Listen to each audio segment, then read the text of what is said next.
All right, thank you so much for being with us here on Morning at NTV, Wednesday's edition, the 15th of January 2025. Just like that, we've already sliced the cake into half. Can you imagine? And so you had better catch up with the pace. In our Kickstarter, we're catching up with the pace of education, looking at the blink impact for graduate unemployment. Can education actually solve the unemployment crisis that is increasing for us in Uganda? And is the education system matching the job market levels? You have seen those experiences where students are channeled out, they're graduated out of institutions, but then they are told that they don't have either particular skills or they don't even have the experience needed for them to take up some of the jobs that are available in the markets today. I am Priscilla Regina Nalwoga, and I will be steering this conversation, which is going to be investigating the causal effects of education on individuals' transitions between employment and unemployment, with particular focus on the extent to which education actually does improve re-employment outcomes amongst unemployed workers. Of course, we're in that special week. The 75th graduation of Makerere University is on, and today is day 3, where you do have 13,000 graduates that are coming out. But where are they going?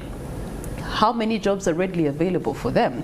And so we get to see what are the relations that are causing the alignment or non-alignment of education to market. So we're going to be having these conversations with those that are within the confinement of the education system. We do have Professor Mouhammad Mpezamihigo. We are pleased to have you over and over again. He's the Vice Chancellor with Equator University of Science and Technology. Happy New Year. Happy New Year and good morning to our viewers. It's an exciting time again to discuss issues of education. Yeah. David Musiri is not new to you. He's head of institutions with the National Unity Platform, and he too has 2 cents to these conversations. Happy New Year. Happy New Year. Happy New Year to everyone. It's good morning to all our viewers. It is a pleasure to be here just as a fresh graduate. Yeah. I thought you were going to come with the, the gown, and so that you speak from a place of. But as a fresh graduate, talk to us about the realities on ground. That there's education that is being acquired, but is that education or level of education actually equivalent to the needs of the different job markets that exist for us here in Uganda? I want to start from, I think, a scenario of what other governments do. I think I'll draw you back to the government, the policies of government. For example, in developed countries like America, you find that there is a plan for the graduates. When universities pass out graduates, you find there is a plan. One, they are dissolved in the system, in the industries, in the public sector. There is a precedent that was set by Mwine Mpaka. I think he was in either the 9th Parliament or the 10th Parliament, where he had come out with a bill that we should have the youth plan. For example, for the first year, because we know, Priscilla, when you, for example, if you are coming to work on NTV, of course, it will be self-explanatory that one, you find a question that is always automatic, working experience. Now, for example, you are a fresh graduate. You are going to work at Equator University. Where do you get the experience? Do you gain the experience in class? It is another question. For example, we all know that government is the best and the biggest employer in any country. It is also the biggest investor. But where governments have, for example, wrong policies that create impasses, for example, where the government privatizes all industries,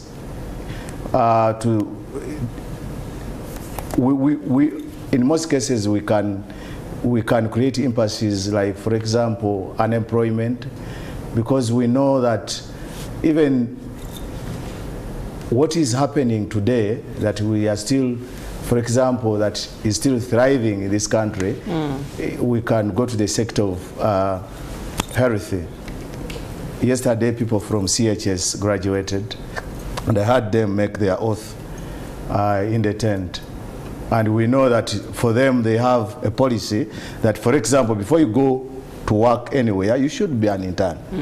We have always seen problems. The 1-year placement. Yes, that 1-year placement, we have had people running down on street with police just because the government cannot pay the little they can pay them to survive.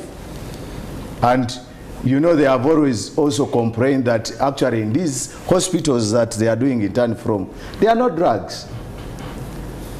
And what government does today, the government of Uganda, is to handle them with a hand of iron. So it comes back to us, what does the government prioritize? Do they want to prioritize these students to help them in the health sector, where even we lack even doctors?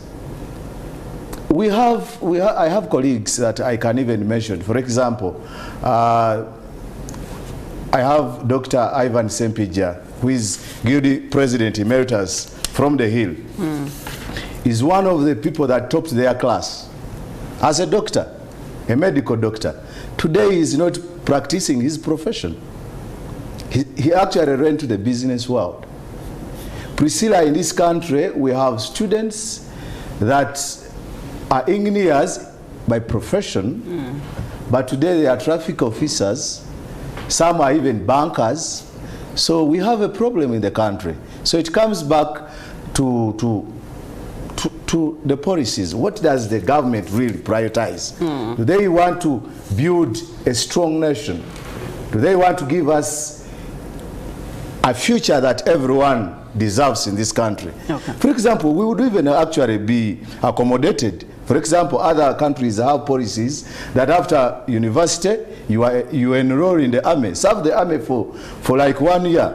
But in a country that wants to run away from its responsibility, you cannot have it. So we are in a country that does not mind about their people. Okay. Every time the youth are actually criminalized. For example, I told you last time that if you found on your body and there is a tattoo, and you know these are youths, that is criminal enough that you can be thrown to jail. Actually, most of the people are in jail because they are youths. Like they are. Yeah, the government is just trying to do away with them. Yeah. We a problem to the country. While they're trying to fend for themselves because they're not able to fit into the formal job market, they end up on the wrong side of life.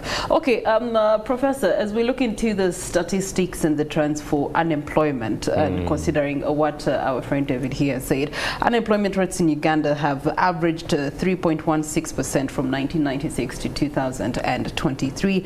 Unemployment rate in Uganda reaching all-time highest 3.80%. This was in 2020, and of course unemployment rate in Uganda reaching a record low of 1.9% in 2005. When you look at the trends by gender, that's another thing altogether. Men at 10%, women at 14%, and then you look at the urban to rural statistics. The segregation there is also quite different. You're both doing the same job, or you both have the same opportunities, but then the incentives that are awarded to either or are entirely around, you know, if you're in an urban setting or a rural setting. So all these different discrepancies and imbalances in the market currently, in the statistics there before us, what do they reflect on in terms of the education system that we are currently having as a country? First of all, I want to say that I want to congratulate the students, now graduates, who have gone through an education system. It's a process where it's also assumed that the guardians, the parents, the sponsors have actually invested in this individual with the hope that the moment they move out of university or college or an institute, they are of a better competence, more skilled, and they are able to attend to available opportunities. What we normally forget is about the population dynamics. it's not disjointed at all for us. Just look at the increase in the number of graduates who are being churned out from the different institutions without having consideration of what is happening in the communities. Because in the past, as we all know, people would be, David also agrees, I'm sure, people would actually be lined up for employment. Even during vacation, they would allow you to step in before you complete, before you graduate. I mean, the time I graduated, I had 5 jobs, you know, job opportunities before I even completed my first undergraduate training. And that is not too far, Priscilla. Just around 1993 is when I obtained my first bachelor's degree. Now, when we look at the investment in an individual, there are hopes by the guardians. You know, people reach the extent of selling land, they take loans. These days, you know, financial institutions approach you and they say, you don't need to worry about tuition and fees and everything. And so you see, the hopes are that the moment somebody moves out of the institution, they should be employable, like immediately. But the economy and the dynamics are quite different. So if we can slightly think about this investment and how the return on investment, just like people start businesses, and then see along the way what happens. That's number one. So let's try as much as possible to run away from the colonial intentions to establish the education system, because this education system we are now trying to talk about, which needs revamping, which needs, you know, evaluating and trying to revolutionize with the integration of technology. The purposes, as I've always said, the purposes of this education are a bit outlived. And so education institutions trying to churn out graduates have got to think broadly in terms of the context of what is available. You've done medicine, as David has said, and in the hospitals there are gaps of medical doctors, but then you are not employed. So there's another issue around employability that also needs to be discussed. But I also want to think that the curricula that we are offering as institutions, when we have an opportunity to review them, we must think about integration with what is happening. For example, if you are doing business, is it possible that the institution can collaborate with industry such that an entire semester, for example, a student is actually in industry so that they are able to pick some of the work ethics, issues to do with communication, relationship at work. These may be talked about, you know, theoretically in lecture theaters, but when it comes to the real jobs, you know, when an individual who has graduated comes out, is faced with a situation they've never, apart from their classmates, they've never interacted with any other person. If you didn't go to school with another colleague, you may not even have the capacity to appreciate that. So spending 3 years, 4 years, and I watched a clip when I was coming to the studio. You know, one young lady was saying, it's worthless. I mean, I've invested a lot of money, I've spent only to be on the streets. That shouldn't be really the immediate sort of disregard of what is happening, but then we must wake up as institutions, education institutions. Look at the population dynamics. I fully agree. Our country alone, the youngest, I mean the biggest part of the population is under 30. Okay? And being under 30 means they have attained a certain minimum level of education, maybe ordinary level, A level, some are graduates, and then the absorption capacity of our economy is something else that we also need to think about. So these are challenges, and we shouldn't despair. The students should also not despair, but we should ask the fundamental question. Are we looking only at the job scan within the boundaries of Uganda? Are we thinking about equipping our graduates so that they become regional in terms of East Africa? Can they also be global citizens? I think this is the fundamental question, because why should you limit your opportunity here in the country if the economy is not expanding as fast as we are churning out the graduates? Okay. All right. We're going to be taking a short breather, allowing you to munch on that those opening remarks from my pundits here. And of course, the reality is that that are on the ground. But you have mentioned about the fact that do we consider the primary job market being Uganda, or do we now start to really expand our minds to think outside Uganda? But again, if David says here that government is the biggest employer, then Uganda should be the biggest employer or consumer and remains and should remain the biggest consumer of the employment market. And so we're taking a short breather when we return to start now dissecting some of these particular issues that should be dealt with. 8 o'clock hour, we do continue on with our Kickstarter, focusing on the education sector. The impact of graduate unemployment. Can education actually solve the unemployment crisis? And the education system matching the market levels. Are they actually matching or mismatching? And if they are mismatching, how then can we have them matched? Joining us for this conversation is David Musiri, Head of Institutions with the National Unity Platform, and the Vice Chancellor for Equator University of Science and Technology, Professor Mouhammad Mpezamihigo. And while we were at it, they gave us their opening remarks. Some of the things that I picked out, the purpose of the current system is long over-lived, something that Professor mentioned in there. And it tickled me to think of something related to what David was saying, that the government should have an upper hand, it being the biggest employer and influencer of the things that do happen in the different sectors, education being fundamental. You get to see that there's a little bit of misalignment. Now let's talk about some alignments that were made a few years ago that have led us to this place. At that time, they were positive, and we surely see their fruit being bared today. That is the government coming out to put incentives to encourage people to go to school, and more so joining higher institutions of education. And then on the other hand, we only had public universities at that time, and then government opened it up and allowed private universities to also come in, and those two things were game changers. A few more extra points for the girl child to get into the system, and then the boy child, and then those different elements were adopted by government in order to see what we're seeing today as should be good results of that initiative. However, the flip side of it is that the job market was not also given the opportunity to expand, to projectively expand, to actually accommodate what would be the results of these initiatives. David, let's talk about the mismatch here and what could be the solution, because at one point there's success to what government was intending to do, but on the flip side there's a lot of pressure now that has been caused on the limited markets that do exist for these graduates. Yeah, Priscilla, I think we have a lot of mismatch and misconcepts in the same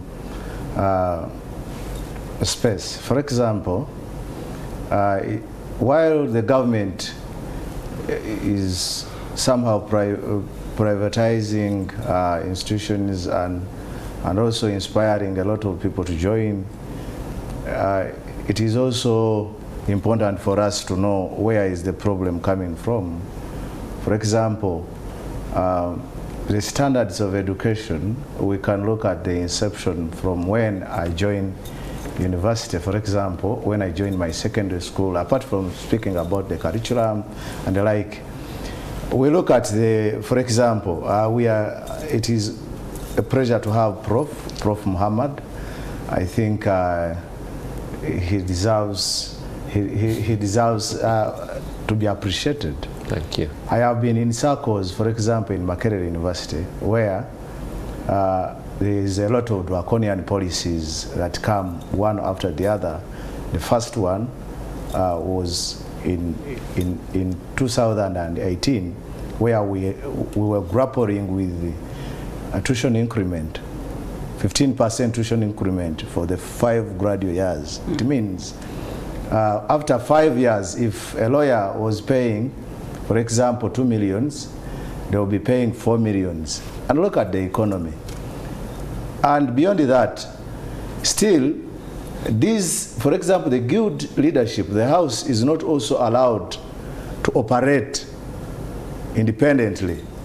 But one, it is intimidated. So it comes back to who is actually presiding over a university. It's not about just having a university.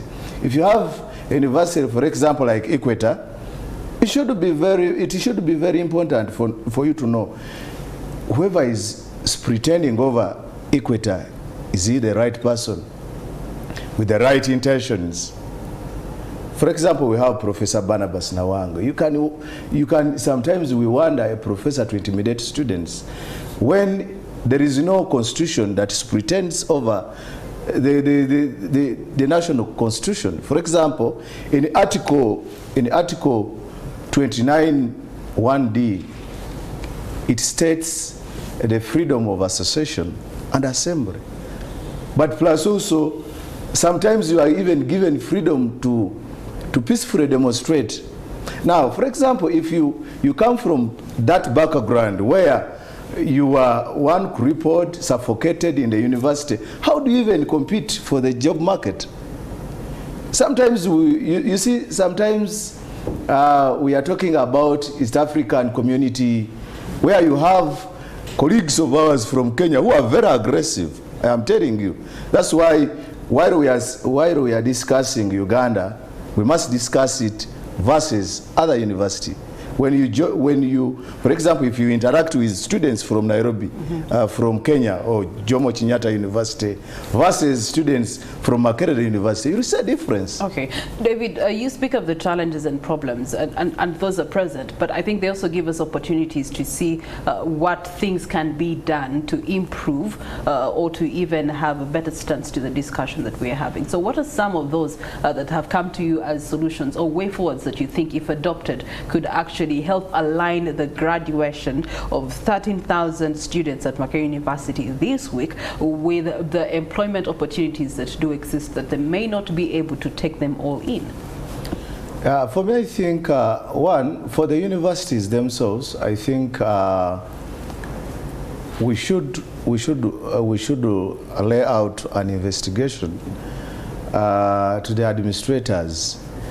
But it is not also, it actually beats common sense. If, for example, every time you are passing out, because, for example, in a year week, universities can end up passing out over 50,000 students.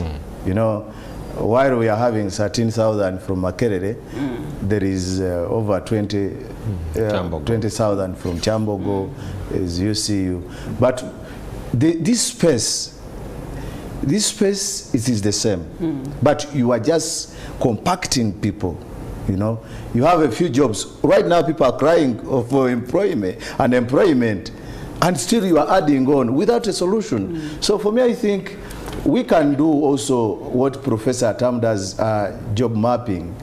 It is good to have investors in this country, and every day we are seeing General Museveni opening up industries after industries. But now what is very important, it's not about just hobnobbing and of course showing off Framborian that we are opening up this this industry and the other one. We should have a policy that before you come from China to open up an industry here, you should be able to employ a certain percentage of Ugandans. That's where I came from and said that Uganda and any country, any state, is the biggest investor. Okay. And the employer. All right. Yes. Professor, in that regard, you talked about job mapping earlier. When David was submitting his opinion, it caused me to think of what government is now currently doing. To treat the unemployment, they are putting out vocational skilling. Now, vocational skilling, for if we were to look at it from a global perspective, for example, vocational skilling in tailoring. Yeah. Yes, a person can become a tailor and be able to get 1,000 shillings, 5,000 shillings to put food on their table. But when we look at the industrial side of it, there's no investment that has been put in industry so as to create industries that do garments that will then take in all these tailors that are being channeled out through vocational skilling. So it shows that there's a mismatch in what government thinks is a decision, a right decision or a right initiative, but it's actually not feeding into the bigger picture.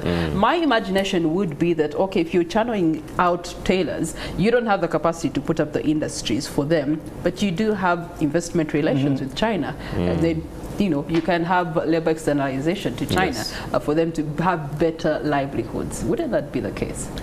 I think the whole idea is mapping and sitting on the table and trying to put the problem and look at it in totality.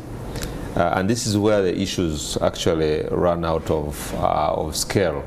Number one, we are lucky that the country is divided into what you would look at governable situation, structures, local governments and parishes and villages and counties and so on and so forth. Now, in situations where we have disparities, by the way, even when it comes to the national statistics, there are significant differences between communities.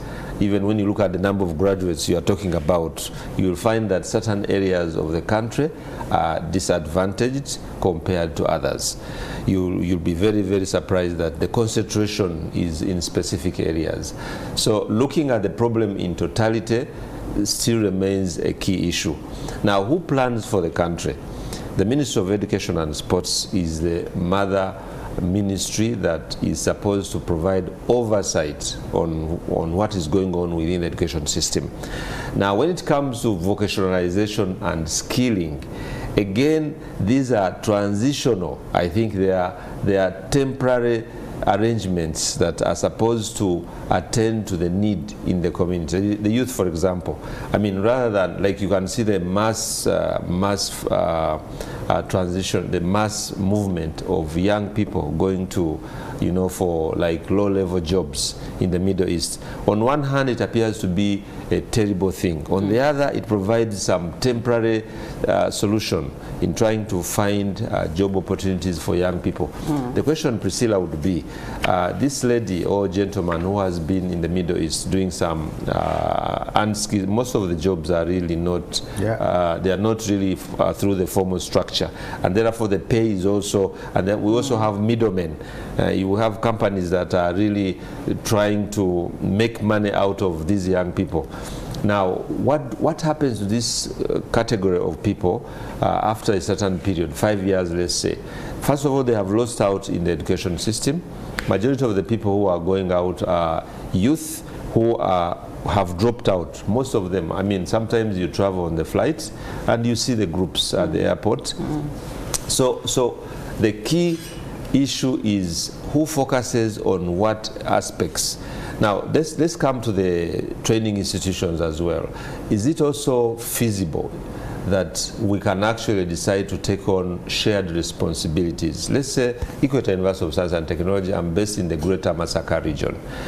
What are the key issues in Masaka? The youth, in terms of population, I have 9 districts surrounding the university. Where should my focus be? Shouldn't we be addressing those issues? I've taken my medical students, 4th-year medical students now, in Kalisizo, in the community. And before the students went to Kalisizo, into the parishes, different parishes, little did they know what actually is more important to the communities there. So this medical doctor who has spent 6-8 weeks in that community will appreciate better what HIV/AIDS is all about, what poverty levels are there, the environment, the destruction. More compelled to be a solution. Exactly. So this doctor shouldn't only be sitting there to wait for consultation, but should also appreciate. However, sending those students there, and I come back to the costs of tuition, what David was talking about, it requires money. I have to put in fuel, I have to provide supervision, and therefore, because I'm a private provider of higher education, government does not, the government does not subsidize me directly, and therefore I somehow transfer this cost to the students. So that makes the education very expensive. You start with 50 students doing medicine. By year 5, before they go into internship, you have 32. The others, 18, have dropped out because of the money. And once they dropped out, they are not doctors. They are post A level. Okay, so what happens to them? They are very angry in the community. They are annoyed. they try anything else. So this is somewhere where we need to think at a national level, but then divide our responsibilities and say, okay, can the ministry, for example, give affirmative action, like you mentioned, to particular areas? Can we focus and say, okay, in terms of agriculture, our bedrock is Kigezi or whatever district. Okay, we get there, and then we say Kabale University, because you are positioned in Kabale. It would be a good idea for you as an institution to tell us how you fix the problems within that locality. I think we need to move that. Then also the issue of digital integration. I mean, we are talking about artificial intelligence and other things. How can we leverage? How can the youth? You know, the youth are very techy. They are techie savvy. They feel they're hands-on. Hands-on. Gadgets on. A young man will actually be unemployed, but will be holding the most expensive phone, the smartphone. And so, can we see how best they can actually do trade? Can we introduce e-commerce? Can you make money from where you are? Can you also be employed offshore? Offshore employment means you can actually, if we skill our young people within the universities and the institutions, education institutions, they could actually apply for jobs and work virtually, because this is now happening. So we need to think outside the box instead of the white-collar jobs. Professor, you say thinking outside the box. Yes. Developed countries have thought outside the box, and they're no longer really focusing so much on degrees, as they are now channeling their attention to building particular skills for industries. As long as you have skill A and B, employment is easy as peasy. Now, it begs the question, if we're still in the system that you yourself said is already outlived, channeling out to a hub or a pool that is also taking in those that are having education that is outlived for markets and opportunities that are future forward. How do we match this with the current graduates that are coming out? Yeah, I mean, there is. I said it in the beginning. The notion that you get employment instantly is a bit now far-fetched. The realities in terms of population dynamics, in terms of the capacity to absorb our graduates, all these have changed. What hasn't changed is the mindset. So what's the purpose? And by the way, I do not totally agree that developed countries have actually stopped training students through universities. No. What has happened is that they have changed the curriculum. They have actually tried to address. So look at the German economy, for example. German has always been technical. For them, even universities are a recent addition. They were technical institutes. They are well known for engineering and industry and so on. When you go to the UK, remember, UK, the head of the Commonwealth, the Queen of England, with all these Commonwealth countries, we still hold the traditional British education system. Meanwhile, their universities have actually, for international recruitments, you'll find that those UK universities are focused on training your people who go for postgraduate training. They are focused on actually even trying to establish offshore campuses. They bring the university to Uganda or to East Africa, so that they can train your postgraduate or even students. Now they do online universities. Absolutely, yes. So the mismatch, what do we want? Well, I mean, there are also dreams that we should also understand. I have a student, for example, he has even failed to complete his degree in medicine. And he's actually into music. He's busy producing music. And he thinks, this issue of medicine is a dream of my parents. I can't proceed with medicine, or I can but always he's a performer in medicine. Now you see. Yeah. So, but he believes he will make a better life. So there are also other issues surrounding those who are uptaking education, and then some people also break along the way. They lose interest. Others say this was not my dream. So we need to look at that. But the critical thing is we consider the desires, the dreams of the youth, the population, the investment done by our communities, the parents. I mean, sponsoring, like David will tell you how much he has spent, or somebody has spent on him to get him to go through a degree system. And then he says, okay, and maybe he has siblings. Now, again, that burden comes on board. Secondary schools, we are talking about university education, but I want also to reflect on secondary school education. The cost of training in the private secondary school now is probably even higher for some of the degree programs in institutions. Definitely. So by the time the student gets to university, it's millions and millions of shillings that have been actually spent, and then the dream is shattered because there's no job. Okay. There we are. David, let's look at institutions. They used to be once instruments of shaping people, and we're talking about shaping minds and shaping character. One of the people constantly referred to in the history of Uganda, notable figures, started out their public recognition in the spaces of universities. Now you're having universities having a downplayed tone of almost advanced secondary. It's like you're having high school, but this time it's university. The timetable is a little bit different. You don't have to wear a uniform. You have flexibility. You can go to class. You cannot go to class. It's entirely in your hands. And then also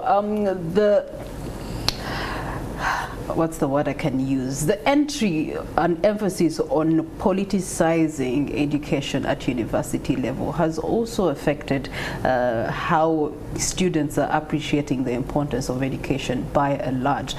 Is this a picture that can be changed to have students and you know, the administration focusing on channeling out mindsets and characters that are to be change agents over emphasis to things like politicizing the, you know, the affairs of students? You know, Doctor has just reminded me about my friend. He's no longer even a friend but a brother. Also, he was doing medicine at Makerere University. He's called Dr. Mate. He's a very good in photography. Yes, I know him. So sometimes I wonder. That he's a doctor, so like, sometimes I wonder, and sometimes I want to know where is the problem. Is he doing a wrong course? Because the other one is for fun. No, but what gives you the ability to determine that for him he's doing it for fun? Yes. Because you see, that is where I think we go wrong, and probably that is what, Priscilla, you were talking about, that, for example, developed countries sometimes they try to focus on where you have your interest, what you can do best. Yes. So I think this young guy, he's talented. Yeah. That's why he says that he's doing a degree because of the parents. I first did telecommunication engineering because my mother wanted engineers. Every time she would talk about it. And you know, we are always close with the mothers as the boy child, you know. But sometimes you reach a time and you think it necessitates you to do something else, you feel in the heart. So back to the question, Priscilla, I think we have a big challenge with the management, with the administrators of these institutions. For example, Makerere University. When I was contesting as Guild's president, Makerere University, in 2019, I told students that if you don't leave your comfort zones and try to fight, come back to your consciousness and realize that this was formerly called the Harvard of Africa. It's no longer the Harvard of Africa, surely. That today is actually treated as if it is a primary or secondary school. Instead of having guild presidents, we have head prefects and head boys. You know, they are always in corridors with the vice chancellor. They cannot think off their head. You know, it is a problem. And you know, Priscilla, everyone knows, even the viewers, that it has been these institutions that has nurtured leaders in the country. Actually, institutions are breeding spaces. For example, I am a fan of Arsenal. But Arsenal as a team, it has an academy, you know. These institutions are academies to feed the main team, you know. For example, in my party, National Unity Platform, the General Secretary today, Dr. Lewis Lubongoya, he's a former president of At Law School, but also he is a former speaker in the guild, in the last guild, during his tenure. So that only shows you that if you can't do it in the university, you will not do it anywhere. That's why I can actually qualify him to be the most hardworking Secretary General, because he was as hardworking when he was in the university. You see, it doesn't, things do not just fall from nowhere. You know, we cannot continue to be amorphous. Okay. We must concentrate. But you find now, that's why I was talking, that's why I was appreciating Professor Muhammad, because he has lived and he has left a legacy. Of course, he's still here, but he has a legacy we can talk about. But now these professors, we can only talk about them in terms of suffocating, in terms of witch-hunting students, suspending students. When you suspend students for only coming out to, first of all, to speak out, you know, there is a graduate yesterday. Is called the name has gone off my head, but he was aspiring as guild president, but formerly was a speaker of Rumumba, the empire.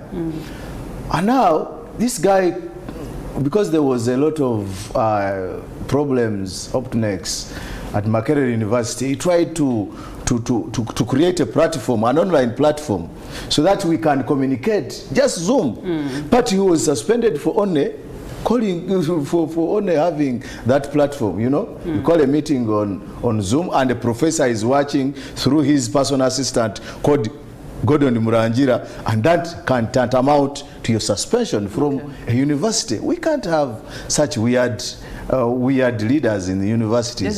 So that actually qualifies us to the incompetencies, and that's why they are rumors that some of the professors do not qualify to be professors. So the incompetences of administration and management of universities is equally contributing to this.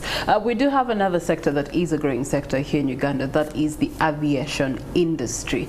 And we're now having quite a number of aviation schools coming through to uptake those that desire to be in the aviation space. However, as they're coming out of the aviation schools, then where's the space for them to go into in terms of training and actually getting the experience that they need to be aviators in their different capacities? Ivan Waranyoro is speaking to an aviator on this very same subject matter. Good morning to you, Ivan.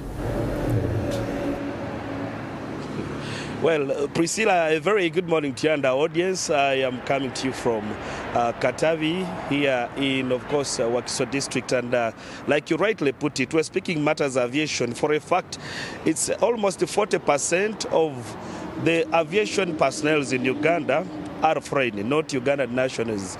And this is because some of the courses that are being offered here by some of the aviation training schools are actually not courses like engineering and the rest are not in the country. I am told if you do not attend to an engineering course at Soroti Flying School, you'll have to get out of the country, and that's one of the challenges that are partly affecting this industry. But we want to just understand from the people who are key sector players, and with me is Aiden John Baptist, who is one of the engineers here in the country, to just give us some of the challenges that are really faced by the industry and how best can they be mitigated. Good morning and welcome with More Morning at NTV. Good morning, Ivan. How are you? Yeah, and as an engineer, you yourself, we are speaking matters, challenges that are affecting the industry. And if you put it into context, what exactly is happening that I am told you can only attend to engineering course in the aviation industry in Soroti? Okay, for quite a long time, aviation has lagged in the country, and one of the challenges we have been having is the lack of aviation schools. The Soroti school is a government school, and it has been there from, it was initiated around the time of, I think, President Idi Amin, and it has been the only one offering certain courses, including piloting and engineering.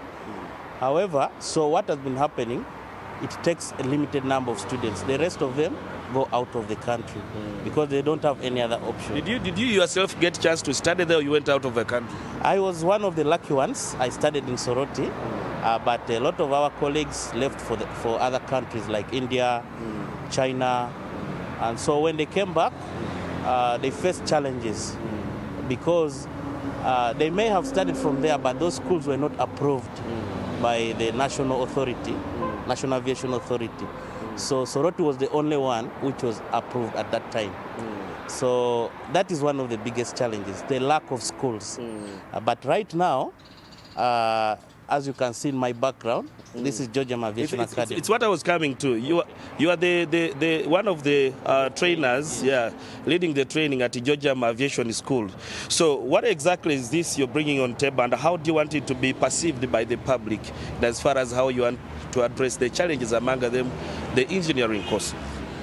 Given that challenge of lack of enough training schools in Uganda, I took it upon myself with other directors, and we started this school. The aim was to bring the services closer or nearer to the Ugandans. So we are addressing this challenge. One, we are the only second approved training school by EASA. We are offering EASA courses. This is a European license. We are affiliated to some European schools which offer this engineering course. However, as we are now, even the national authority, we are undergoing the certification, which is being concluded shortly. But as we speak, we have the EASA approval. That is the European license for engineering. Is it true that such a course is only reserved to the rich, the children from the wealthy families to attend to such courses? Because when you speak about people, we only talk about the rich having an advantage to attend to such courses. I don't think that is just a myth. Myself, I'm a testimony. I'm from a very poor background. My father was a police officer, and all he did was he sold a few plots of land, and he brought me to the school. What do you mean a few? Okay, Ivan, you see, sometimes you have to sacrifice for these things. It's not expensive. For example, an engineering course, a semester goes for about 7.5 million, if I'm to put it in the Ugandan shillings. Right now, a medical course goes for how long? Or how much? It's about the same price, if I'm not mistaken, in a private institution. Maybe in Makerere, I'm not sure. So you find the difference is not there. However, when you look at the cost return benefit, the cost effectiveness of what you invest, I think engineering is better. Because I can assure you, you will finish school, you get your license, and you will not fail to get a job. Okay. And the pay is equally good, very good. Now, you have children like where I come from, Manafa, Bududa, Bundibuja, and the rest. How can they access such information? Is it only, tied on the internet? And where does someone, even a senior 4, maybe somebody who is going to get a senior 4 certificate, to attend to such courses? Oh, that is one of the things we are trying to bridge. It has been one of the challenges. The information has not been out there. So as Georgia, we are having initiatives where we are going to go up country to these different regions. We already have it planned, to the west, to the north, to the east, to talk to this person on the ground, this person in the village there, and explain to him what aviation is and how possible it is. We have but that also a myth, I think you said in part. People think when you go to aviation, you're only going to become a pilot. You have to be in the cockpit. Exactly. I don't know, there are some other courses. That is very true. You see, aviation is the operation and flying of aeroplanes. So there are two keywords, operation and flying. So most people know about the flying part. When you go to board that aeroplane, you'll interact with a pilot or maybe a cabin crew. But it's broader than that. If you look at the word operation, now that word, if you expand it, it's very broad. We have other courses like flight operations, we have airport operators, we have cargo handlers, we have engineers. Now, like I have always told people, engineers We call ourselves the unsung heroes. You see, that aeroplane can never fly if the engineer has not released it. There's what we call a certificate of release to service. He has to sign it. Any pilot in his normal mind will never fly that aeroplane if the engineer has not released that certificate of release to service. There is a book that is in the cockpit. It's called a tech log. Within it, there is a certificate of release to service. So after the engineer has done all his daily inspections and he feels the aeroplane is okay, he's comfortable, he has to sign that release to service. So that's why we call ourselves the unsung heroes, the engineers. But do you think we have done enough to rally Ugandans to take on these courses? Because I was getting information from my research that almost 40% of the engineers, the pilots, some of them are not Ugandans and they're taking advantage. But remember, we have the national carrier and the industry is growing. Do you think we have done enough campaign to rally young people to take on such courses? In the private sector, we are trying our best. Like I've told you, Georgia, we are really trying. But this initiative needs to be taken on by government. It is very true, most of the aviation professionals are foreigners. And this has been one of the challenges, as we spoke earlier, the lack of the training organizations. But now with the coming up of schools like Georgia and other schools which are coming up, I think the industry will grow and very many Ugandans will be involved in this aviation industry. My producer says we're running out of time, but I want to give you only 30 seconds to rally young Ugandans to take on the aviation courses, wherever it may not be here at Georgia, but rally them and interest them in taking on such courses. Okay, my fellow Ugandans, the young people out there. Some of them, by the way, are waiting for their results, Senior 4, Senior 6, soon to be released. My fellow Ugandans, the young people out there, thank you for watching us. I would wish and I would encourage you people to come to aviation. It's an untapped industry, very good industry. It's just that the information is not yet sufficient out there. Those who are waiting for results, Senior 4, Senior 6, please, you're welcome to come to Georgia, or you can check us in our website, and then you can see if you can enroll. But we are very hopeful that you will enroll, and you're welcome to aviation. People forgot to take your name, maybe before as we wind up your name. My names are Edith John Baptist. I am the head of training. Myself, I'm a licensed engineer. Okay, John Baptist, I want to thank you so much for your time to interact with us on Morning at NTV. Thank you very much, Ivan. Thank you very much, Ivan. I will also try to be a pilot if I will take. Please, you're welcome.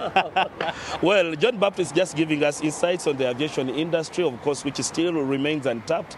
But like I earlier said, almost 40% of the aviation professionals not being Ugandan. So he's rallying young people to take on this industry, but also as an engineer, interesting some other younger Ugandans to take on such a course. But for time reasons, Priscilla, I don't know if you can listen to me. I have been told that you can also become an engineer. You come, we go down the aircraft and see if we can fix some wires there and get to the space. But that being a joke, take the conversation away from me. A very good morning to you and our audience. Oh my goodness, Ivan, we don't start with the aircraft. We start with going to school to then understand the dynamics of engineering, then we practice what we have learned with the aircraft. But thank you so much for contributing to the conversation. I guess as we are wrapping it up here with my guests in studio, it begs the question, then what becomes the role that is or should be played by education in the labor market adjustment to the change that both of you have been talking about? I'll start with you, David.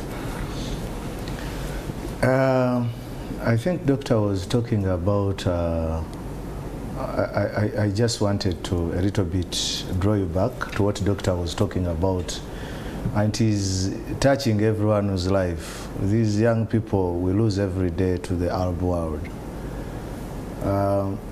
It is not only about the education ministry. For example, you find, for me, I have tried to benchmark Uganda versus other countries, that some countries where the Ministry of Labor is working, if David Musiri is going to be a cleaner in Abu Dhabi, even if it is not even profession enough, but if I'm going to work in Abu Dhabi, my country is responsible to one bargain, because the payment of people from Nigeria working in the same country, either Dubai, is very different with what Ugandans get there.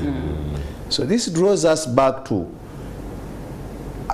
is our government even interested in us? Because you find, for me, what annoys me so much, I would even, because sometimes it is beyond, I can't imagine. For example, people who come from, for example, Dubai, people who come from our neighboring countries are treated well here. It means that there are policies that are in existence and they know how to handle. And I think it is just being deliberate about us that maybe they are disinterested in Ugandans.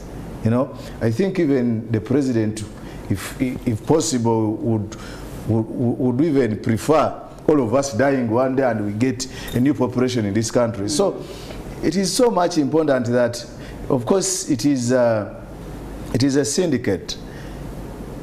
Each industry is supposed to support the other.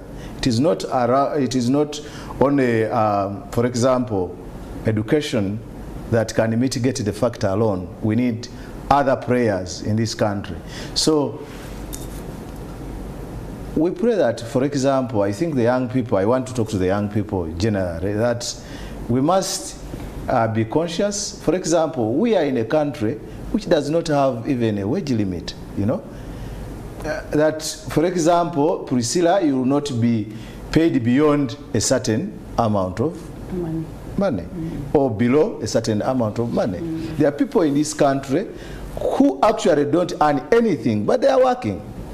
For example, for farm managers, I would not want to call them houseboys as people do.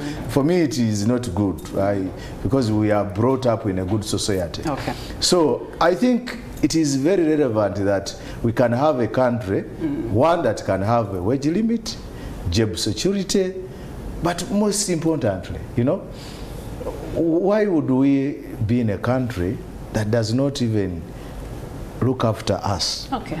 You know? All right, Professor Mohammed, as we close this conversation, and you being the superior in leadership of it, let's hear your last words on it. Yeah, we have a responsibility as training institutions to look beyond admission and graduation, and in order for us to stay in business, in terms of business, I mean, in order for us to stay valid and relevant, we ought to together plan and see how best we benefit the consumers of the education system that we are offering.